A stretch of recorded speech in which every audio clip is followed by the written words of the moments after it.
Noah here. Least evolved from Not By Sight. Hard Life of a Bondservant, episode 2, Behind the Story. It starts off great. Yeah.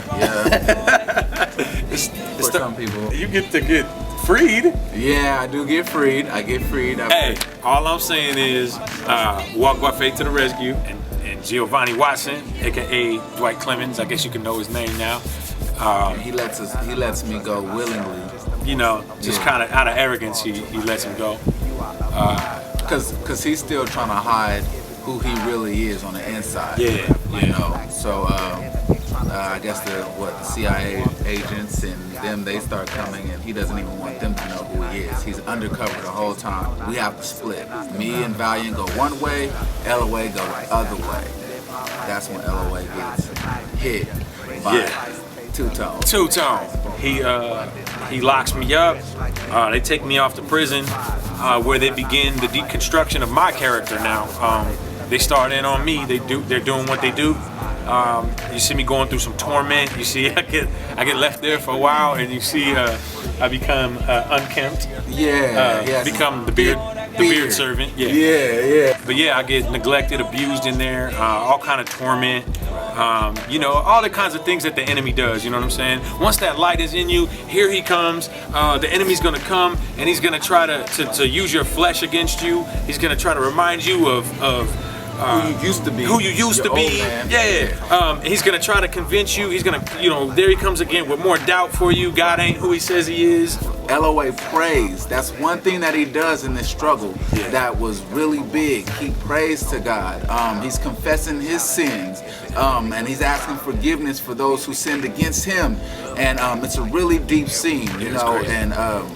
And because it's right there when it's kind of like you see, as a Christian, as a man that's been chosen and affected by the power of God, you see that's where I begin to accept the whole concept of suffering. Right, exactly. I begin to accept the concept of suffering.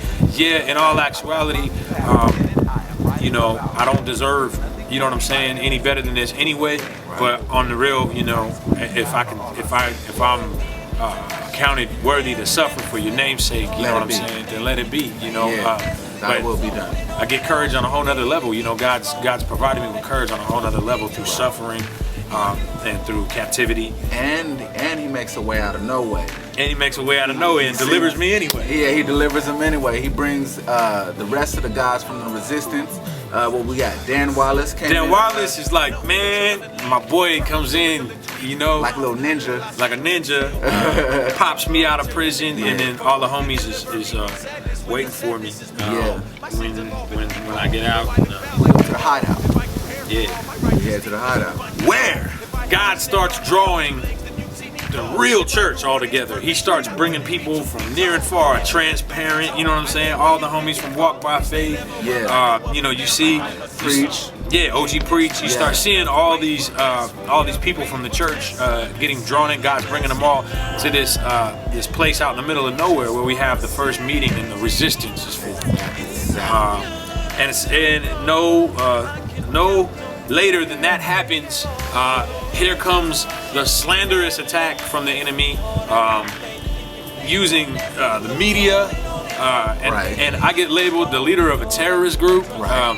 But it's kind of crazy. It's like as God is doing something, the enemy is right alongside him, trying to pervert what God is doing. So as God's bringing me into a role of overseeing this ministry of the disciples, just overseeing this ministry of the resistance, and calling the church to stand up in exhortation and preaching the word. As that's going on, here you got Senator Dwight Clemens on the other hand, and he's over here saying, these dudes are terrorists. This dude is trying to control your minds, and it's like just this mess up his witness. Exactly. That's all they're trying to do. Mess up his name. Because he knows if he can mess up your name, people won't believe him, and he's out here preaching Jesus. That's right. And he doesn't want people to believe in the name of Christ. Homie's like a blasphemy artist. Is what's going on. He's an enemy.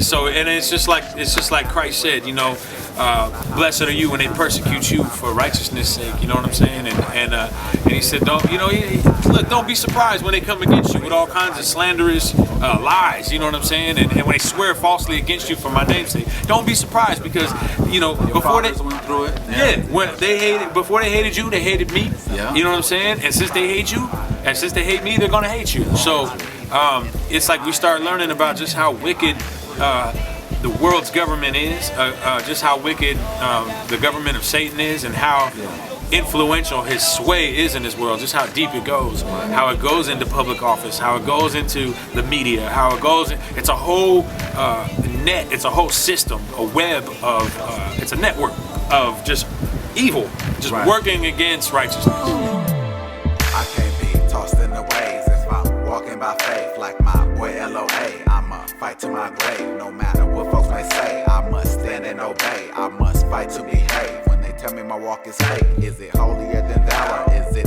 challenging? Is it blending with the crowd, or does it please the king? It's the little things